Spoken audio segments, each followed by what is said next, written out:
नमस्कार दोस्तों, बखर का गांव में आपका स्वागत है। आज हम जो नई कहानी लेकर आए हैं वह कहानी नई हकीकत है। कहानी है खाड़ी देश यानी गल्फ कंट्री ईरान और इजराइल के खूनी इतिहास की। हम हर जगह इलेक्ट्रिक मीडिया, अखबारों में देख रहे हैं, सुन रहे हैं कि अमेरिका और इजराइल के जॉइंट ऑपरेशन में ईरान के राष्ट्रपति यानी supreme leader ayatollah Ali Khomeini की मौत हो गई है। इसकी वजह से पूरी खाड़ी देशों में युद्ध भड़क चुका है।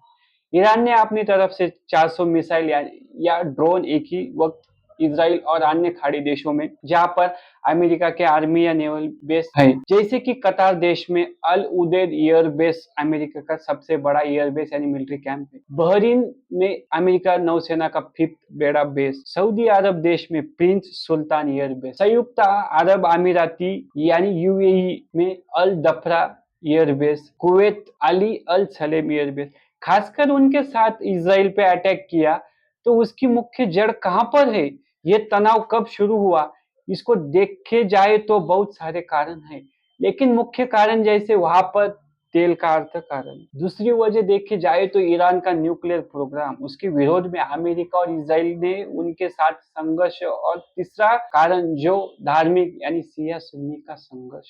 या सभी पहलू पर बात करने से पहले हम ईरान के बारे में भी थोड़ा बहुत जानना चाहेंगे। ईरान जहां पर है वहां पे सबसे पुरानी सभ्यता यानी पारस यानी इसे पार्शियन राज्य हुआ करता था।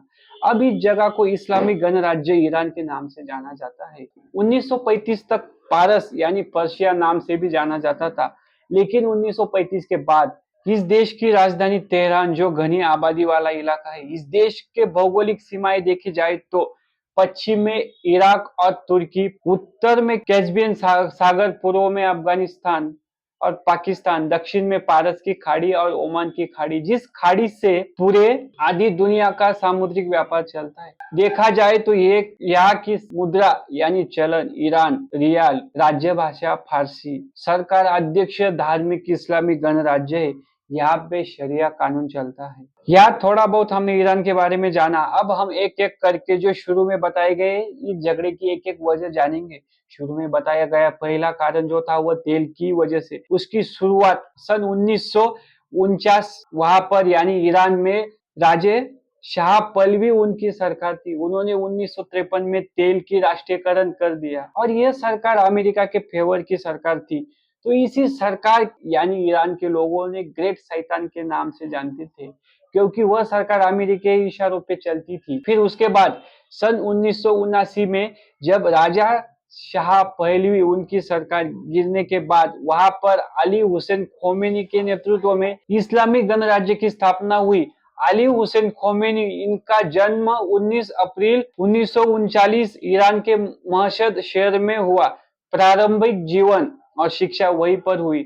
1978 से 1979 ईरान की क्रांति के प्रमुख नेता में से एक थे। से 1979 तक ईरान इराक युद्ध के दौरान ईरान के राष्ट्रपति रहे। सन 1989 में रूहुल्लाह खोमेनी के मृत्यु के बाद अली हुसैन खोमेनी को वहां के विशेषज्ञों सभा द्वारा सर्वोच्च नेता चुना गया। आज तक 28 फरवरी 2026 में इसराइल और अमेरिका के जॉइंट ऑपरेशन में मारे जाने की खबरें ईरान के स्थानिक मीडिया ने घोषित की। इनके कार्यकाल में अमेरिका और ईरान में संघर्ष की शुरुआत होती है।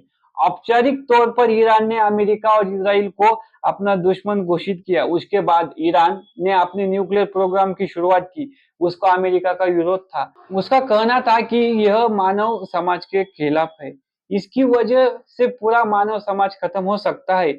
इसके विरोध में अमेरिका ने यूएनओ में केस दाखिल किया। उसके बाद यूएनओ की टीम वहां पर यानी ईरान में आकर सब चेक करने के बाद उनको न्यूक्लियर का कुछ भी नहीं मिला। फिर कुछ सालों बाद अमेरिका के गुप्तचर संगठन CIA ने ईरान में रिएक्टर खोजा।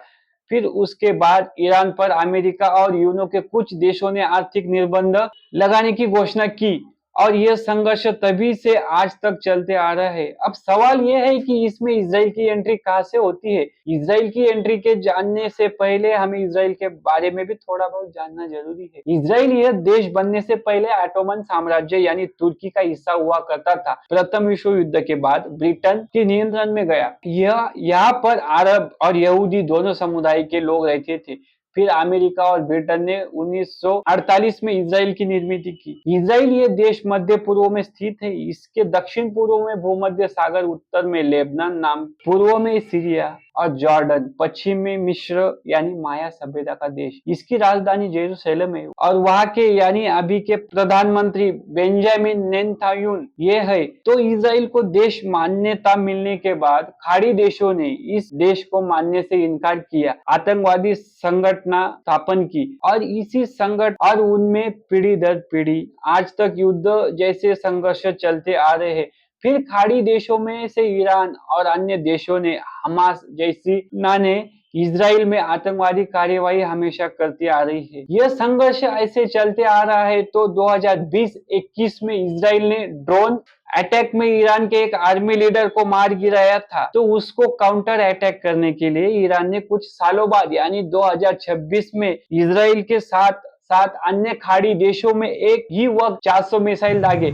यह रोकने के लिए अमेरिका के कई दिनों से ईरान को वार्निंग दे रहा था, लेकिन ईरान फिर भी नहीं माना और उन्होंने एक ही वक्त 28 फरवरी 2026 में 400 मिसाइल अन्य खाड़ी देशों में जैसे कि कुवैत, संयुक्त अरब अमीराती, कतार, बहरीन और उस देश में अमेरिका के सैन्य ठिकानों पर डाल दिए। इसके लिए इसराइल के सपोर्ट में काउंटर अटैक करने के लिए अमेरिका आया और अमेरिका और इसराइल ने एक जॉइंट ऑपरेशन शुरू किया जिसका नाम है ऑपरेशन रोरिंग लायन। इसको मुख्य हेतु यह कि ईरान के मुख्य लश्करी ठिकानों और आणविक ठिकानों को खत्म करना। अमेरिका इस ऑपरेशन को एपिक फ्यूरी कहता है और इसकी एक आखिरी वजह यह भी है शिया सुन्नी विवाद। ईरान यह देश शिया बहुल देश है और अन्य बाकी खाड़ी देशों में से सुन्नी लोग ज्यादा रहते हैं। असल में यह शिया सुन्नी इस्लामिक धर्म के दो अलग अलग पंथ माने जाते हैं। इसीलिए ईरान के साथ आजू बाजू के अन्य खाड़ी देशों में से किसी ने ईरान का साथ नहीं दिया। तो ये थी इसके पीछे की असली कहानी। अब इन खाड़ी देशों के वजह से दुनिया पर जो असर दिख रहा है यह यानी तीसरा महायुद्ध होने की आशंका है। इससे पूरी दुनिया